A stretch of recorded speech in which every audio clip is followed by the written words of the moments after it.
Je vais pas commencer à vous demander qui c'est qui aime Fortnite. Je vais plus faire un sondage sur Fortnite ou Overwatch. Alors, pour l'instant, je vais tout simplement me contenter de vous expliquer un peu ce que c'est Overwatch pour ceux qui connaissent pas. Parce que bien que c'est sorti avant Fortnite, on est bien d'accord, ça a fait un meilleur carton. Donc, pour ceux qui connaissent pas quoi, Overwatch c'est plutôt un jeu assez plaisant à jouer, mais avec plein de persos qu'on a dès le début quoi, ils sont tous débloqués, je sais plus exactement combien il y en a, mais il faut juste de la monnaie pour arriver à débloquer les skins. Bon, alors la monnaie, rassurez-vous, on peut en acheter, certes, mais on la débloque dans les coffres surtout. Voilà, donc après ça dépend. Si on a de la monnaie en normal, on n'en aura pas beaucoup. En épique, on en aura pas mal. Et en légendaire, ça peut aller jusqu'à 500, sachant qu'un skin légendaire, c'est 1000 de monnaie. Donc je dis monnaie parce que je sais plus trop comment ça s'appelle.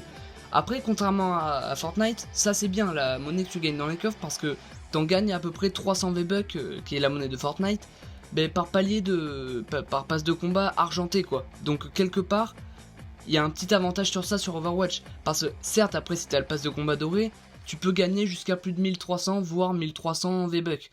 Donc ça c'est bien. Parce que dans le shop ou quoi que ce soit, tu gagnes quand même pas mal de skins. Voire dans le pass de combat aussi. Donc après ça dépend. Parce que dans Overwatch, t'as plusieurs types de persos. T'as les tanks, t'as les heals, ou plutôt les soigneurs, voilà. T'as les DPS, c'est ceux qui font les dégâts. T'as aussi les snipers. Donc après il y a beaucoup de modes de jeu quoi dans Overwatch, plus que dans Fortnite. T'as les jeux spécialités. Bon actuellement, et c'était pareil l'année dernière, c'était le Lucio Ball. Alors là t'es sur un terrain quoi de foot, et c'est des persos, c'est un perso qui s'appelle Lucho quoi, ou Lucio, ça dépend comment on le prononce. Et il peut envoyer des espèces d'ondes de choc quoi avec son truc, et avec ça vous faites un football. Enfin c'est assez marrant, mon perso c'est un de mes jeux préférés.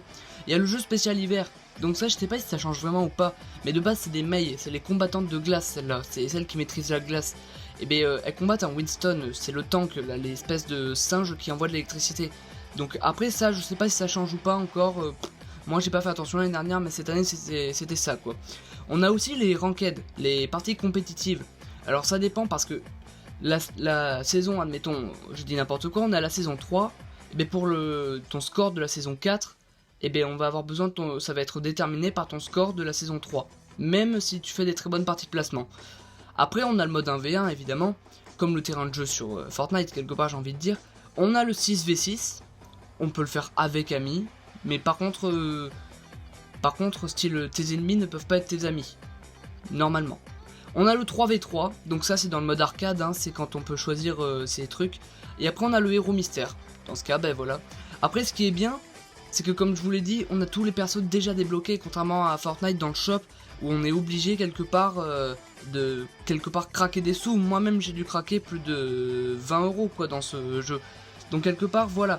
Après dans Fortnite, on a peut-être moins de modes, on a le terrain de jeu, le score royal qui est sorti récemment et tout, mais on a quand même moins de jeux.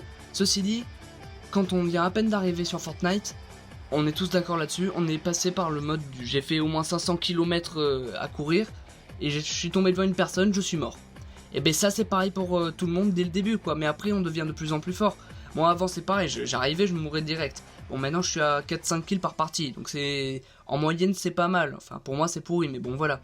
Après il y a le problème du perso qu'il faudrait qu'ils en mettent plus dans les passes. Parce qu'il y en a en moyenne 4 ou 3 dans le pass de combat doré.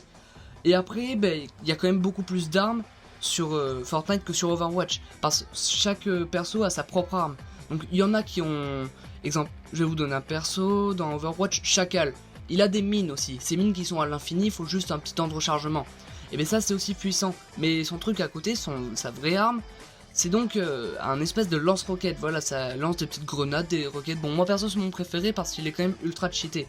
Donc après, moi je pars du principe que Overwatch serait un jeu plus plaisant à jouer, on passerait beaucoup plus de bon temps dessus parce qu'on va pas arriver et on va pas crever dès le début. Ça c'est pas vrai contrairement à ceux qui le disent, parce que t'as beaucoup de moyens de t'enfuir quand même, contrairement à Fortnite t'es face à un sniper, t'es un peu dans la merde quoi. Mais après voilà quoi. Donc après le jeu Overwatch est beaucoup plus cher, mais quelque part je trouve qu'il est de meilleure qualité graphique. Après certes, il y a moins d'armes, tu vas pas trouver des armes par terre sur Overwatch hein. Mais bon après les snipers sont quand même très puissants, il y a quand même les armes qu'ont chaque personnage sont quand même excellentes. Et ce qui est bien, c'est que contrairement à Fortnite, tu meurs dans Overwatch, dans n'importe quelle partie, et tu réapparais. C'est ça qui est bien, alors des fois c'est 5 secondes, et des fois c'est 10 secondes. Donc voilà, donc après Fortnite c'est plus rentable évidemment puisque c'est gratuit Fortnite. Contrairement à Overwatch c'est en moyenne 45 euros. Mais après il y a la version de luxe, moi c'est pas celle que j'ai hein, mais je sais plus à combien elle s'élève, 50 ou 60 euros, un truc dans le genre, enfin c'est plus cher quoi. Donc du coup voilà, donc vous avez mon avis personnel. Je pense qu'il faudrait plus vous voyez acheter Fortnite, mais quelque part si vous voulez vraiment vous faire plaisir, achetez Overwatch. Franchement, et je dis pas ça parce que je préfère Overwatch, parce que j'adore Fortnite aussi, hein, j'ai passé beaucoup de temps dessus.